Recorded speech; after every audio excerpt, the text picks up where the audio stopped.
So today I have a little bit of a different video. I'm going to kind of go through my process on how I start writing something. I haven't really been too inspired lately. Something did come onto the Spotify DJ last week, and I was listening to it. Never heard the song before, but it kind of got me going like, oh wow, that's really cool. I'd like to do something similar or take that idea and expand, maybe try and make it a guitar thing because it's something with a vocal melody as well as a bass. I won't play the song because it's copyright and all that fun stuff, but if you want to check it out, it's called Fro Fro Let Go. Never heard of this artist before. I don't know why it popped up on Spotify DJ, but I'm happy it did, and I would normally just change it really quickly, but I was cleaning, so I didn't have time to change it, and then when the chorus came on, I was like, oh wow, cool. So I'm going to first learn it. That's usually what I'll do. If something's inspiring me, I'll try and learn at least the main melody or the chord progressions that go along it, and then I can kind of see what it looks like. It's literally just learning something and then expanding on it. Sometimes too, like even today, I might write something to it or learn the song, and maybe once I learn it I don't care for it anymore, and that happens often too. If that happens, then it is what it is, but if something can come from it, then cool. Well, I'm going to play with this for a bit, and I will get back to you with what I have. Okay, so I made a little microphone holder, as well as I learned the part. So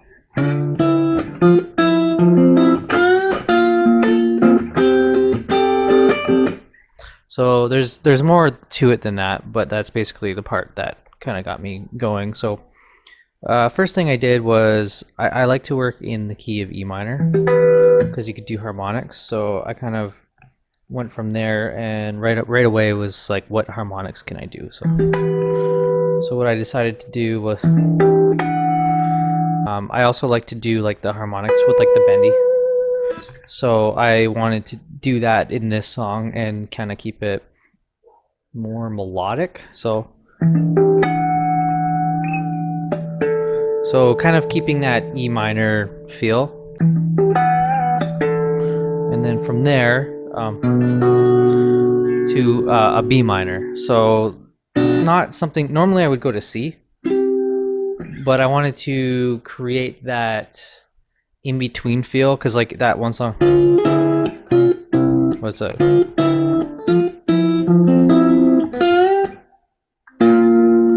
So before, instead of kind of doing the same chord, I wanted to do something in between before kind of resolving or creating that kind of relief moment, if that makes sense. So the way I look at it, there's a minor chord, which is kind of what everything revolves around. It's the key of D minor for that song, and it kind of resolves on this chord right here, which is like a A sharp suspended of some sort. I'm not entirely sure, but that's kind of how I look at it, as the resolving chord. So I wanted to create an intermediate step similar to what that song had. I landed on doing a version of B minor. So it goes from the E minor, or maybe I'll play it here, to that before finally resolving on the C. Or in this case, it's not quite a C, it's a suspended C of some sort, but I wanted to create that kind of, I don't know, tension. So I have the B minor in there. So originally, so I have the. Then I wanted to create a little bit of some cool lick.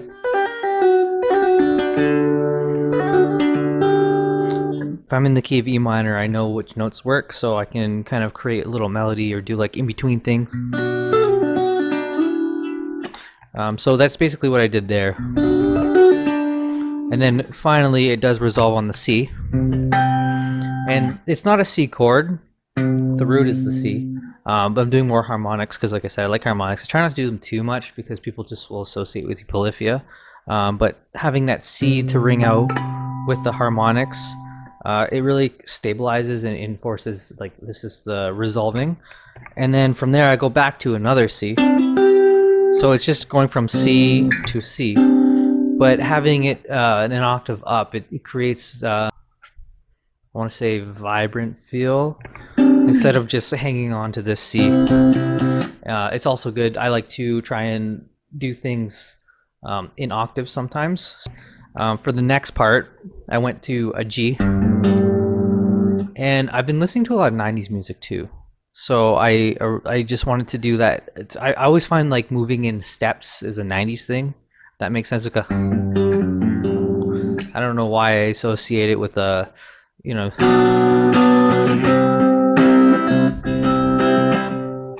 I don't know.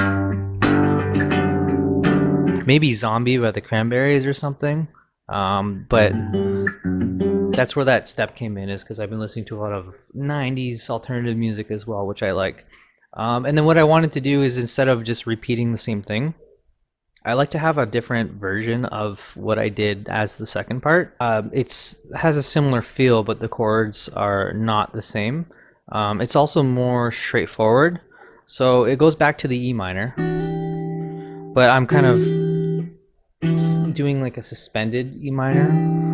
And then from there, instead of going to a B for the tension, I'm going to a D, which is similar to the B minor, but I'm doing like a D major. It's less tension. It has less of that where are we going next feel, but I don't think you really need it for the second part, because the listener already kind of knows where it's going to go, or they might expect that B. So having this D in there, even though it's more of a straightforward change, I feel like the fact that you went to a B minor before and now you're going to the D, it's kind of not expected. So even though it's familiar, it's new in the sense of the song. So I feel like it hits differently, which really adds to the complexity, which is what we're looking for. We want, the thing with good music is you want it to be familiar yet different, and it's like this balance. It can't be too familiar, but it also can't be too different. So from going, instead of going to the B minor, the D is what I opted to do, and I did some harmonic. So it's like, and then from there, to instead of just hanging off on the D, I went all the way up to like a G, but I added this F sharp in there, and it creates this really cool feel. I'm not entirely sure what this chord would be called, but it kind of gives you a break from that familiar D. So it's just like, okay, we're at the D. I didn't expect that. It's cool, but I kind of know what's going on. And then when you go up to here, it's like, oh, okay, this is still different. And then finally, C major 7, which is my favorite. E minor and C major 7 are best friends. So C major 7, now listeners kind of like, I expected that, but at the same time I didn't expect it, because there's a couple curveballs in there. And then to finally end it, there's this jazz chord that I like. We got C minor 6. So there's the C minor 6 chord. Also A minor 7 flat 5. Those are all different possible chord names, but I like ending on that. And then you're set up to go right back to the E minor to do the second part. So that's kind of what I wanted to, that's kind of my thought process when I was making this. Hopefully maybe you learned something from this, and I will try and do some more. Maybe I do have different ways that I like to write as well, not just this way, so maybe I'll get in some of those other ways that I write. Anyways, thanks for watching.